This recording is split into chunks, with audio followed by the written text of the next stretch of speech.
we've got FSD version 14.1.1 rolling out. And so that was a pretty quick update.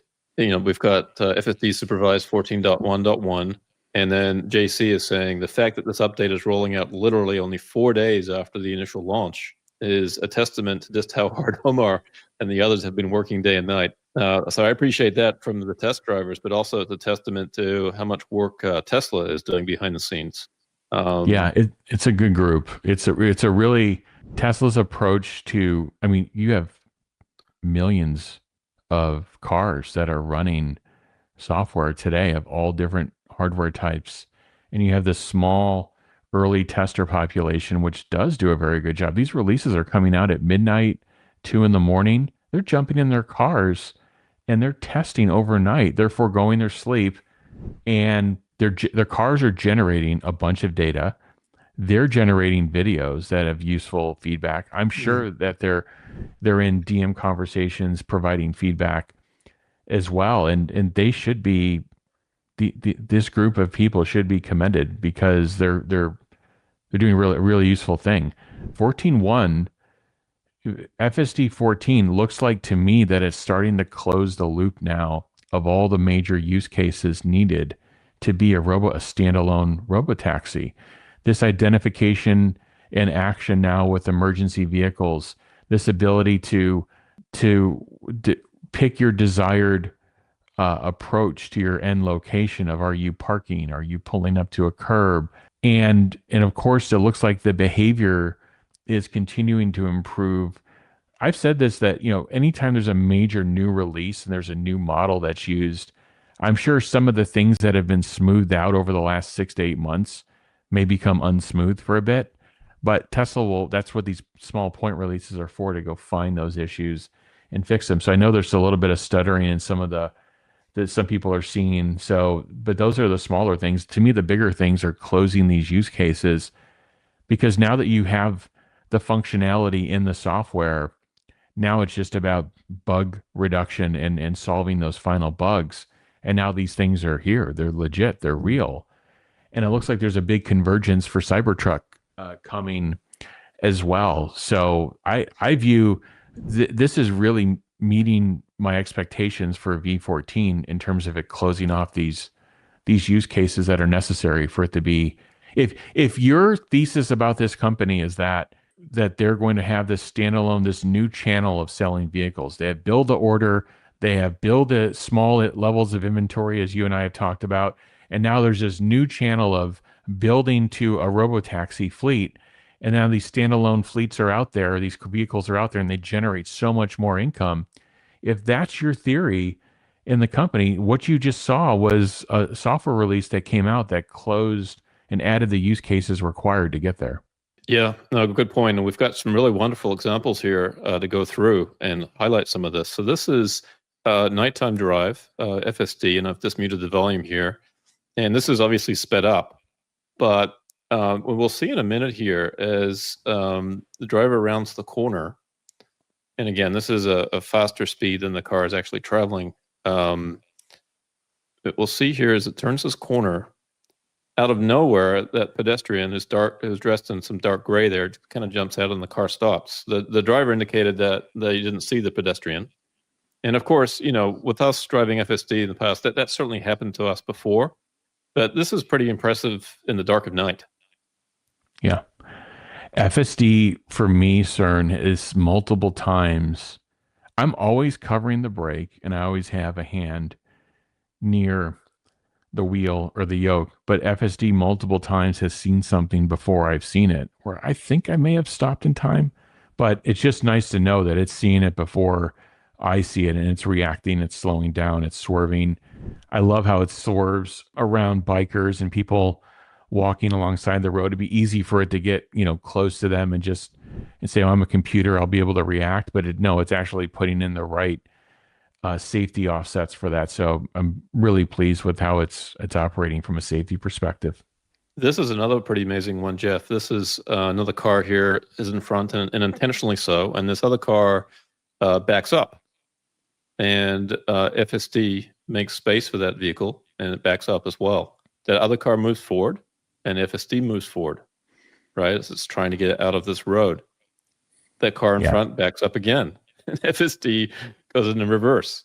And I think this happens several times here in this example, but it's pretty amazing actually how FSD is able to do this. And then finally, towards the end of this video, FSD kind of gives up on this car and tries to find another way out. Yeah, now, it happens that this is a dead-end road. There's no other way out, but it's interesting how FSD is trying to problem solve this. Problem solve it. It's thinking. It's sentient. I mean, there's no other. I mean, there's no other. Especially when your point of it deciding like, okay, I need to find a different way out. To me, that is just incredible, and that's really, speaking of what Elon was describing this release as being, sentient. And I don't think we're fully there yet. I think we've not seen the extent of what V14 can do, because it's just a few people and it's just a few drives at this point. I think there's going to be so many more examples of what it's capable of. But again, the early drives that the early adoption group are doing are just phenomenal. Can't be more appreciative of them. That's right. Here's another example, Jeff, of FSD driving into a parking lot and waiting for this car here to pull out. Yeah. And then deciding that that's my spot, and it just takes it. This behavior is just, yeah. And, these cars are capturing all this data. At some point, it's going to know what location you're at, what's the most efficient parking spot relative to the door that you've navigated to, the business you've navigated to. What's the most efficient spot?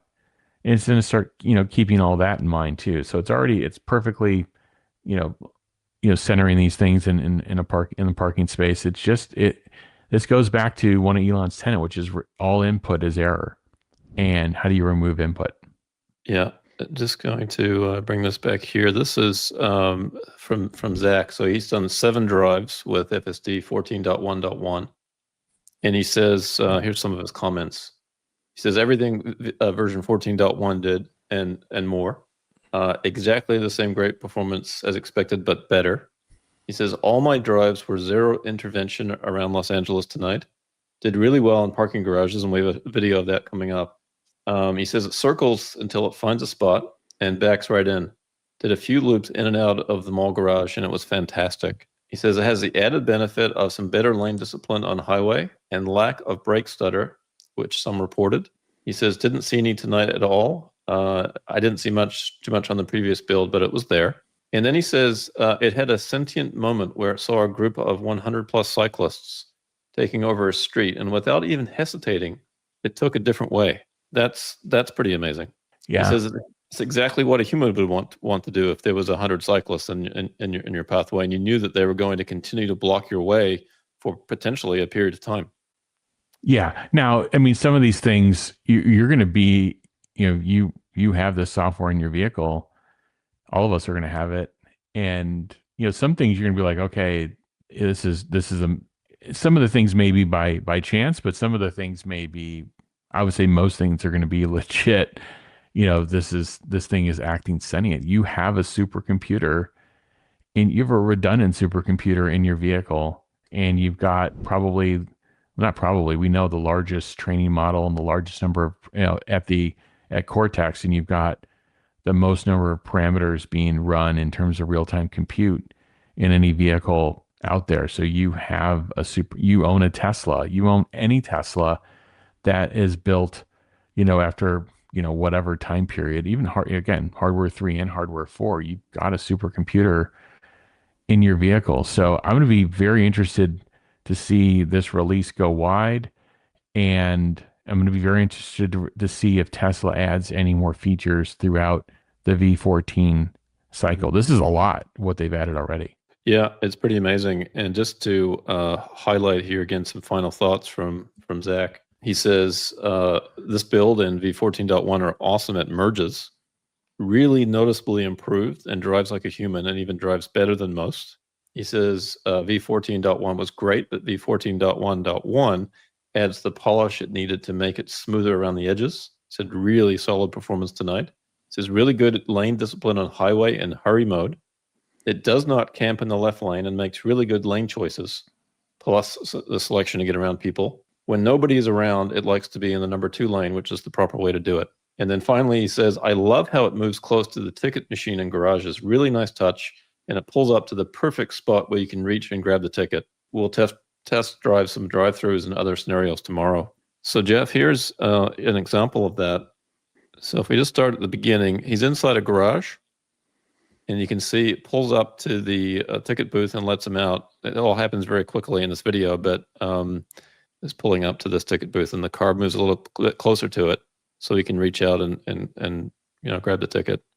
Although I guess he's on the way out. In this case, it's probably not really grabbing anything. Maybe inserting the ticket inside the machine, perhaps. It doesn't actually show that part, but yeah, but just to navigate inside of a garage. I mean, obviously there's no GPS. This is this computer that is just thinking for itself and doing real-time compute in terms of what are the right decisions to get to navigate out of a garage. I don't know about you, I get turned around in garages sometimes of like, should I turn left to exit? Should I turn right to park? Sometimes the signs are gone. And so I'll be interested. So this is one thing though, when we get to more volume users of V14. yeah. I love that Zach did this test case, and I imagine if 100 people did this test case, if we get 100 for 100 kind of yield, I mean, we're just off to the races. I would imagine that there's going to be some difficulties in some parking garages, and it's just going to have to continue to get better and better. But it's such a great use case to run. It really is. It really is. And here's the example of the cyclists. Now, it's a little hard to see here. Let's see if we go back. Just pause the video. So here on the road is a whole group of cyclists in this right lane, and this is where the car is in this lane here. And instead of going straight as it's planned to do, it decides to get in the left lane and make a turn at the light here. In this video, it's a little difficult to see all the cyclists, but if you look at the visualization, you can see it looks like there's a number of people standing in the road here. Yeah. And so here's the vehicle pulling around that group, and you can see all the cyclists here in the lane.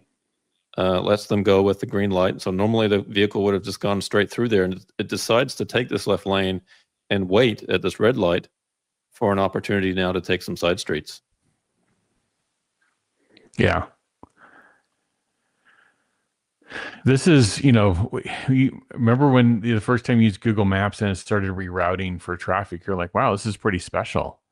And now this is rerouting this is AI rerouting, and I'm sure it's getting cues from Google Maps as well in terms of what's the fastest route to take. But it looks like it's also making, real-time decisions inside of the vehicle. The kind of, again, this whole least common, this path of least resistance approach. It'll be interesting too, Jeff, as we get a fleet robotaxi out there, and there can be some fleet learning. So you could have a robotaxi that's a block or two ahead of you encountering this issue. And I suppose perhaps there could be some communication back to other vehicles following that. Hey, we've seen IP on this. We've seen intelligence on this, and I think it's coming. And when the vehicle decides to remove itself from congestion, what else is it doing? It's reducing the probability of an incident, of a crash. So there's a lot that goes on in terms of it being getting to 10 times safer than a human. It's just not of avoiding crashes. What if you start avoiding situations that could promote incidents? Like, what if it starts to be able to know that? So where does this stop?